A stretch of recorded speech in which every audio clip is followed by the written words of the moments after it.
Assalamualaikum warahmatullahi wabarakatuh, respected lecturer, fellow student, and all elements of society whom I deeply respect. Today, Indonesia is facing a major challenges in the economic sector marked by the weakening of the rupiah against the US dollar.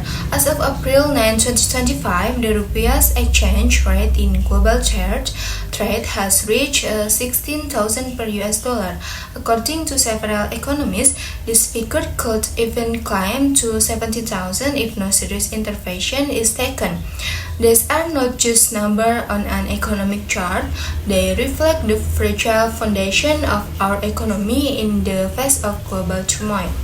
One of the key factors exacerbating the situation is the intensifying global trade tension. The decision of US President Donald Trump to unilaterally raise tariffs on Chinese goods by up to 104% has not only impacted China's economy but also triggered a domino effect on developing countries including Indonesia. As a currently deeply intertwined with the global market, the rupiah has been significantly affected.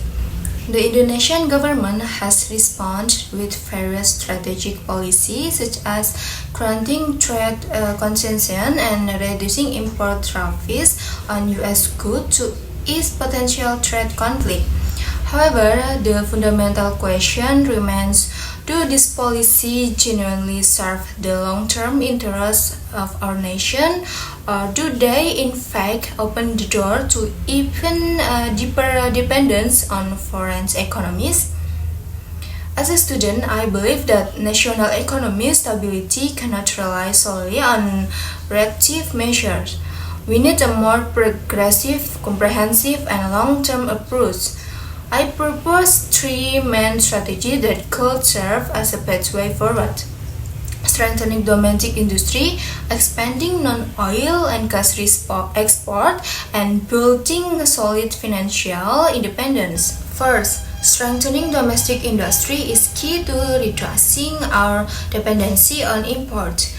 The government must promote import substitution by increasing local production capacity, especially in strategic sectors such as steel, agriculture, and pharmaceuticals.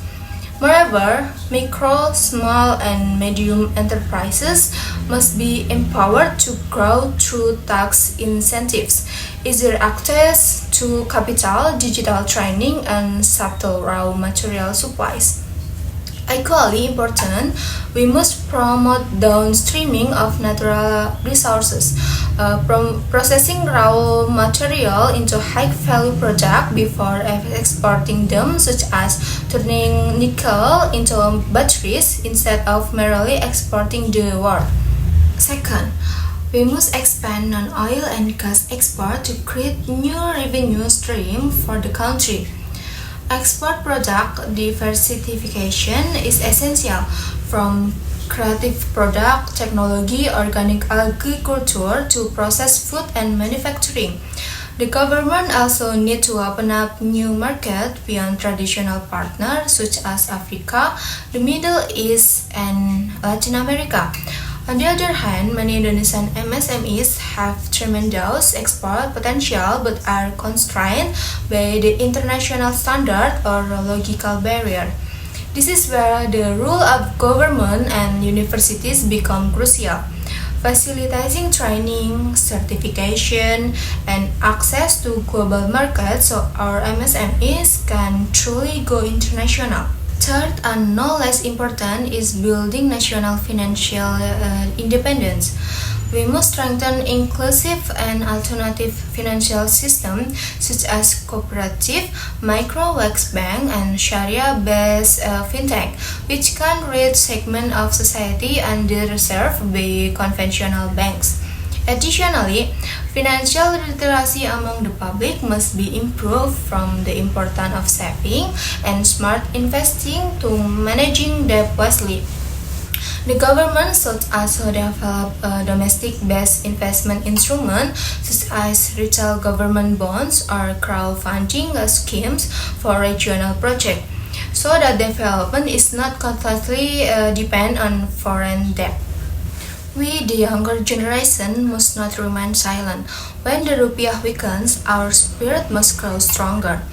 Our role goes beyond learning in classroom. We must think critically, raise our voice for the people, and monitoring policy to ensure they are just and future-oriented.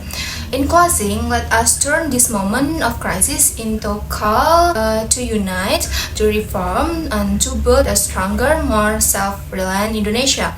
Because the future of this nation truly lies in our hand. Assalamualaikum warahmatullahi wabarakatuh, and thank you.